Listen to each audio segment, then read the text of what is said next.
रखुल असांजे घर में हला करे जे काय जी पिया मुंहिंजा 2 छोकरा हुजनि अचे काय जी पिया असां औरतुनि खे धक आहियूं पोइ मुंहिंजा 2 छोकरा बि भॼी आया असांखे धक आहियूं अचे असां कहिड़ा धकनि ॿाहूं भॻऊं ॾाटा हुआ न कुआरियूं आहिनि असांजी ॿाहूं भॻऊं नंढड़नि खे धक असां वरी आयासीं थाणे ते असांजी अदालत न थी पुलिस चए थी असां तव्हां जेको हुननि जो केस खणूं था हुननि खे वरी पैसा रिश्वत वठी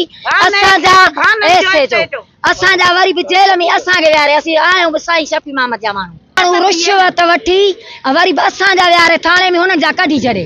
माण्हू गिरफ़्तार आहिनि तव्हांजा असांजा 2 टे विहारे असीं अचे पिटको कयो अथऊं असां चयोसीं पाण ते पिटोल हारियूं असीं पाण खे था साड़ियूं पुलिस साथी छे पुलिस गिरफ्तार कान थी करे नथी करे पैसा थी वठे रिश्वत उन्हनि खां वठी हो पैसे वारा पर उन्हनि खां 10-20 हज़ार वठी वरी बस औरतुनि धक्कनि खे असांखे जेल में हो जवाबदार ॾोही घुमंदा अथनि असीं बेॾोही धकी जेल में अॼु वञी जेल में थाणे में ऐसे वारो भाननि वारो ऐसे जो भाननि वारो ऐसे जो भाननि जे थाणे जो अॼु औरतूं वठी सभु असांजूं थाणे में विधियूं या से घोड़ा करे पिस्टोल असांजो पाण ते हारियूं था तंहिंखां पोइ असांखे छॾियो अथसि उन्हनि जो हमरा ॾोहिनि जो